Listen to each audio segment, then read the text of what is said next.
I have had a most interesting week. Most interesting. And let's talk quickly about being like the real person, like the real soul.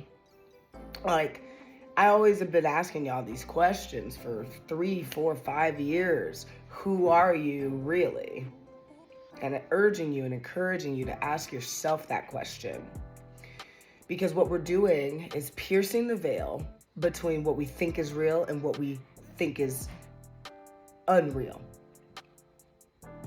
Most of the time, people are convinced that the physical reality is the reality.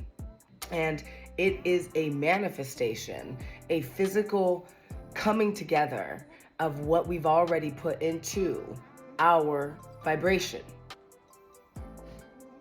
Now, this can be in the form of thoughts, feelings, emotions. But who are you? You're watching these emotions. You're watching these thoughts. You're watching this world unveil experiences to you. And I can't emphasize enough the ability to see the truth is what will, and it is the way to freedom. Like, overarching everything in this society that we have been subject to is a lie. That you don't have enough, that you are not enough, that you can't have the things you want, that you have to grind and scrape and scrap for the stuff that you want in your life, that there's a competition between you and the next person to get to the same place. Those are all lies. Like, abundant lies. They're only true for the self who believes it's true. Because that self is the power. That's how powerful you are. I read this quote today. That's how powerful we are. That when we believe we're not powerful, we're not powerful. Like, that is so powerful that it just strips away instantly all of the other seemingly true conversations that happen within the self. Conversations like, oh, I want this job, or I want that promotion, but I don't think I'm the person for it. I don't think they'll pick me. There's this, and this person who's better equipped for it. Another example could be, the person that I want to be with, or at least the energy of that person that I want to be with, I won't get to that person. That person's not going to pick me out of all the other amazing people that they can pick. Why would they pick me? It's another conversation that just goes on in the background. And as it's playing, you're hearing, and you're just like nodding along.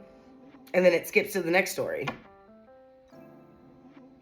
which might be, yeah, because if I had that person, then, maybe I would be too afraid of losing them. Like, I don't want them because I don't want to lose them.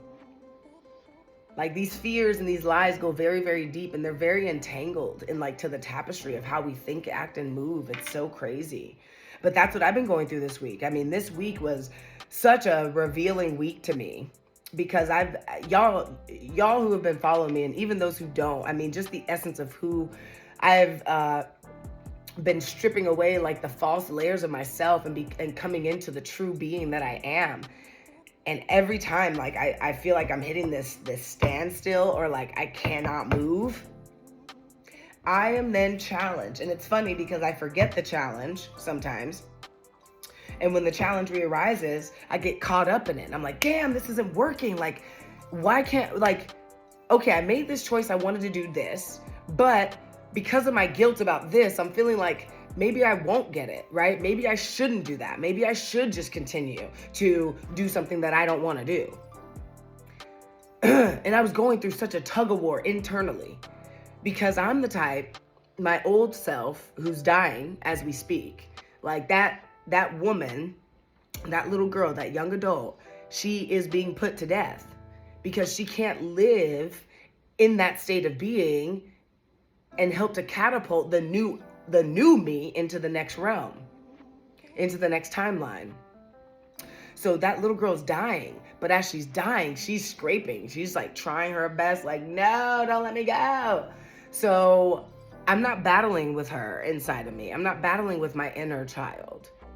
I'm not battling with her at all. What I'm telling her is, look, honey, we went through that experience for a specific reason. Look at how far we've gotten. And she's like, oh, okay. She's like, but still it hurts so bad. I'm like, I know it hurts, sweetheart. And I can feel the pain. The pain is okay. How we respond to the pain is what we have to move into now. How we respond to the disappointment, or how we respond to the lack of love, or how we respond to the oppressiveness. That is a belief, sweetie pie, that you held on to that said you weren't good enough because someone else said or did something to you. And she's like, wow, I did choose to believe that when mom and dad said they can't afford this, I did choose to believe when mom and dad said that we can't afford this or they couldn't get me this, that now I'm cut off from something and I'm gonna be limited in life from what I want. Yes, honey, that's correct. And now that you know that, my love, can you see how, even though mom and dad said that to you, it was still coming from a place of protection and love for you. They weren't saying it to hurt you and to put you on a trajectory where you feel like you can't create abundance in the form of money. They said that to you because of their own beliefs about abundance in the form of money. And they said it to you because they wanted to protect you and to help you to learn something. Well, that lesson's been learned, sweetie. We can let that experience go and we can merge with that experience and allow the tears that were once painful to alchemize and to turn into tears of joy, tears of light, tears of excitement. I'm so grateful that this experience happened. So this has been my battle. You know, like when I come on and I'm talking to y'all, I've said this many times and people have come to me and said, you know, you did mention that you've gone through these things. I said, yes, because the truth is I can't talk about this stuff unless I'm like going through it. We're going through this thing together, fam. Like this is not an individual journey. This is a collective journey made up of individuals. So feel that energy and be okay, like receiving the truth. Doesn't it feel good? Like what I just walked through, that little exercise that I shared with you that I've been doing on my own, didn't that make you feel like, oh, wow, there's a lot of stuff in my life where I could go back and see that experience again? Because I know you can see those experiences where you were hurt as a child. Like I remember, and it's like I could cry right now just thinking about how that little kid felt. She didn't feel powerful. She didn't feel excited. She felt low. She felt small. She felt limited. But me as I am now have that vibration of the abundance that the baby needed to feel, and I can give it to my inner child. And now my inner child understands what my adult self understands. And now my inner child will merge with me again, and more creativity and more fun and more life is going to spark. This is some true work, family. This is some true work. Everyone's working on themselves, working on their daily habits and all that stuff. Those are stepping stones. They're just stepping stones.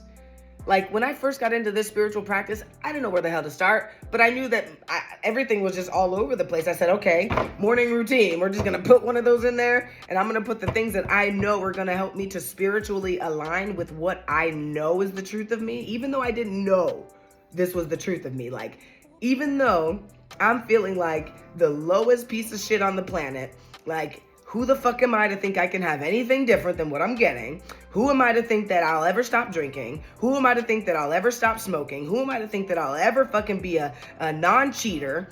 Who am I to think that I'll never stop lying?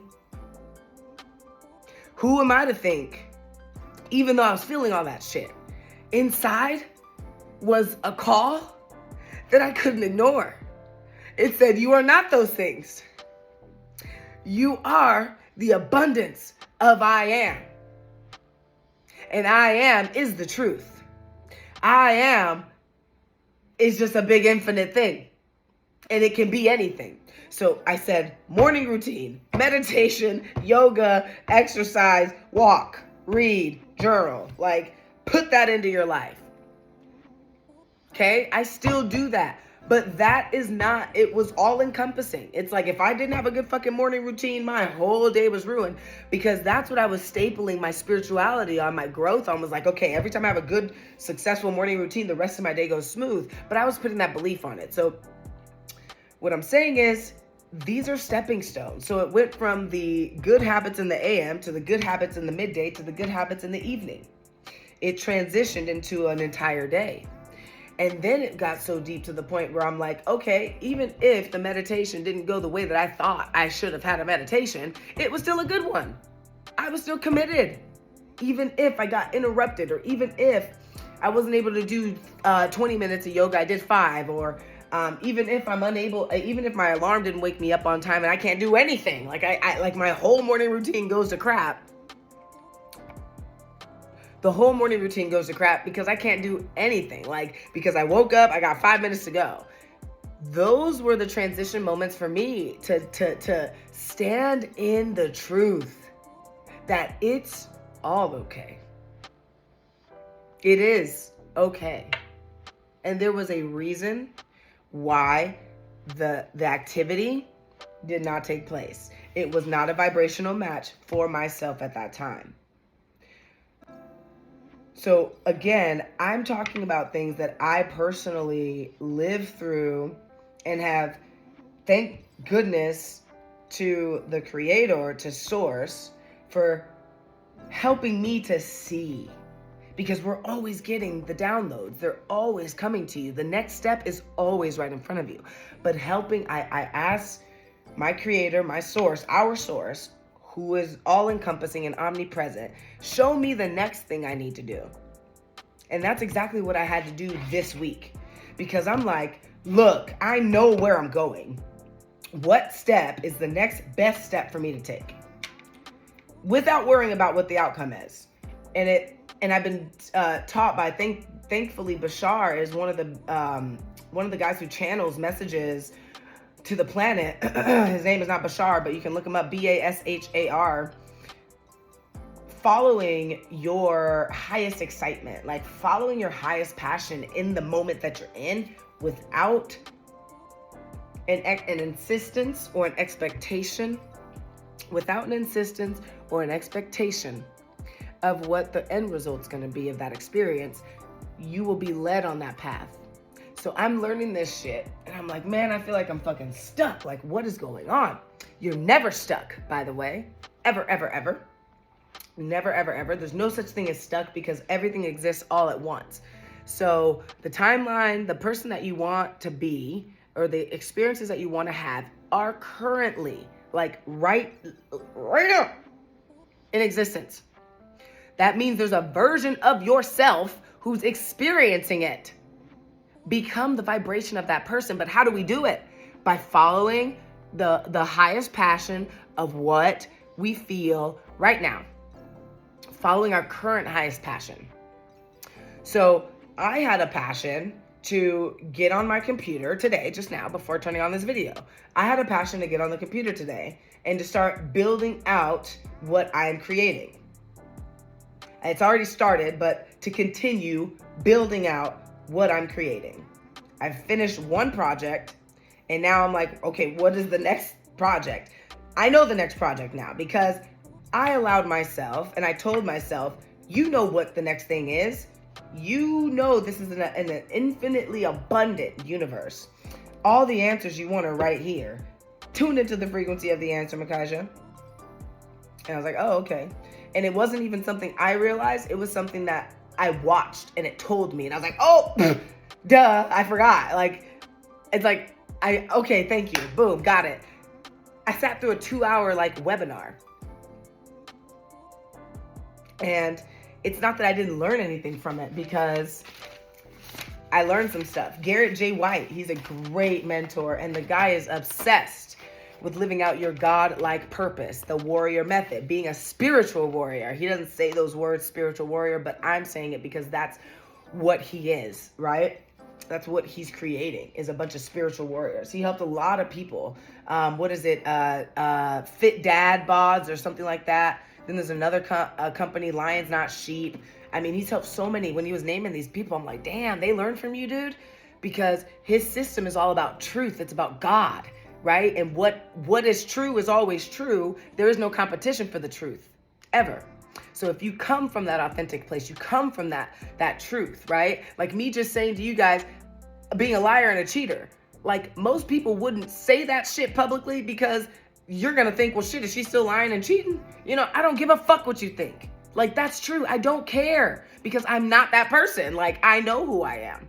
I'm not a liar. I'm not a cheater. I'm a fucking awesome individual. The old me was a liar, was a cheater, was a drunkard, was a smoker. But the new me, none of those things. And that is the blessing in it. Now, I have faltered on cigarettes again, right? Like, I quit smoking cigarettes for 2 years. Last year, after the breakup with Rebecca, I started smoking again. Started smoking cigarettes maybe 5-6 months later. And then someone found my cigarettes who I would rather have not. Someone who I know looks up to me. And I was like, fuck. They found them. Of course they did. Yeah, this is a lot of energy right now, yo, because what I'm talking about is like real shit. And so many, like, it's all love and light. It is love and light. This is love and light. You know, God God doesn't pity people, and nor does God care if you cuss or yell out of passion. Like, that shit doesn't matter. Take labels off of these things. Let society tell society what to do, but don't let society tell you what to do and who to be. Be your own person. But what was I fucking saying? Oh yeah. So I'd rather not have that person find them. They did. And was like, they looked at me like, the fuck is this? And I was like, nigga, you right. Here's the thing though. Okay. I was already quitting. You know what I mean? I told them that.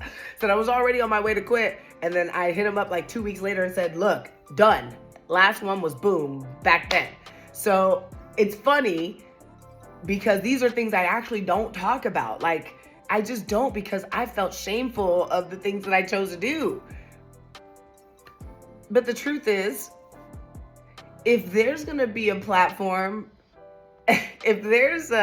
since there is a current experience of Makaija in a timeline, living up to the purpose that I see, which is, you can call it coaching, you can call it, let me see, there's another word that I really liked.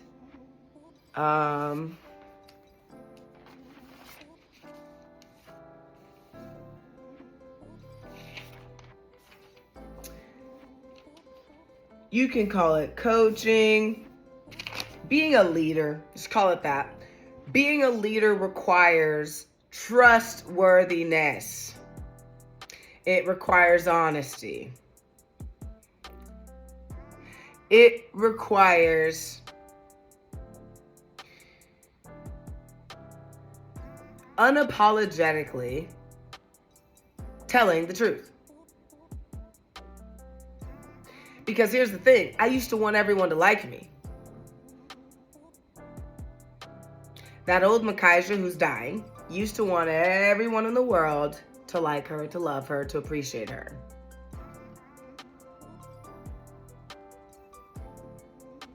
She learned that behavior.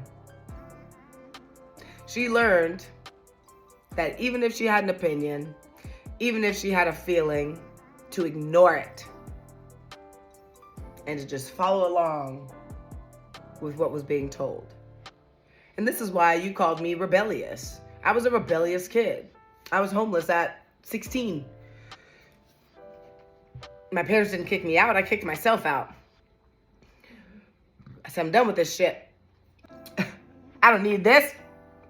I can create my own life and my own rules. What's funny is the responsibility that was being taught to me in that household is exactly what I did need to be responsible as a human being in this 3D matrix. However, the experiences that I gained being on the streets on my own, they helped me to transform the state of being that I was, which was a victim. I was a victim. I'm just now coming out of this victim mentality. Like, seriously. And I'm okay to even not admit that, but to share that, right? It's like the victim mentality had a hold on me for such a long time. Because when you think about it, I'm a woman, I'm Black, right? So those two things just alone already put a victimhood mentality in someone who lives in the United States, who is exposed to media, or their parents were exposed to media and believed it and then passed it on to their kids. But either way, the way that I was raised was to be mindful of the fact that I'm Black. Quote, because I'm not Black. I'm fucking, what color is this? What color am I? I don't know, like caramel cream or something. I'm like caramel, baby. Caribou caramel. That's that caribou caramel. But to be mindful of that meant everywhere I went, oh, I gotta remember, I'm at a disadvantage because I'm Black. And then I learned, oh, fuck, Black women were treated even worse than Black men. So now I'm at a double disadvantage because I'm Black and a woman. Okay, so everywhere I go now, I'm gonna have this victim mentality where if I don't get what I want, it's because of that. Or if I don't get what I think I deserve, it's because of that. Or if I don't even go after what I want, it's because I'm suppressed in some way. The only lie that they could ever tell to us that will strip us down from our ability to thrive and to transcend and to ascend is to tell you that you ain't who you is. You ain't good enough. To tell you that you are not the all-encompassing, all-powerful manifestation of an aspect of God that God is so excited to live out and experience as you. Like, this isn't your real body.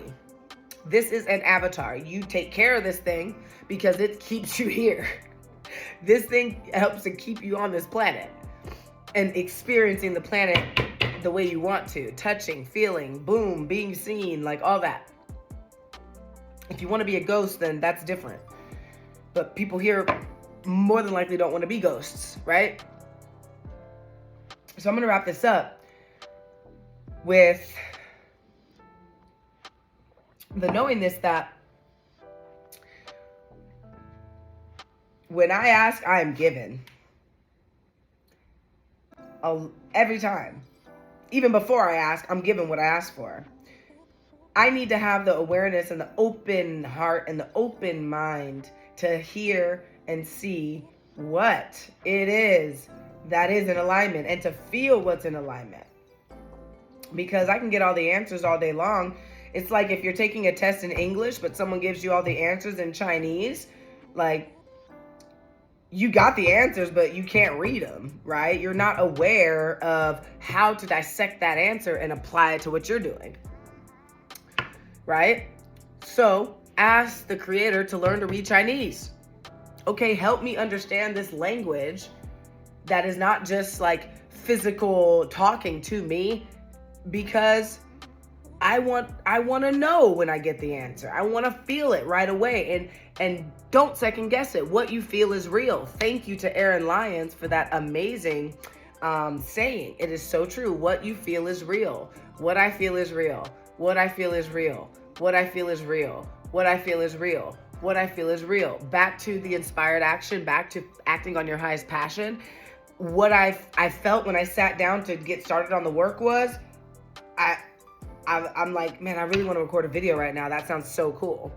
And here I am recording a video and it's a great video, right? Like, it's a great way to get to understanding this stuff. So if you stuck with it this long, congratulations. I'm going to put this sucker up on YouTube, Instagram,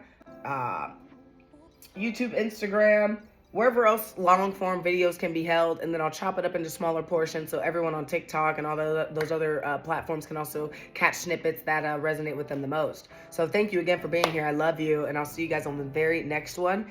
Remember, you're conscious creators, and to always keep in mind that mind is matter, and you are only abundance. That is it, and that is all.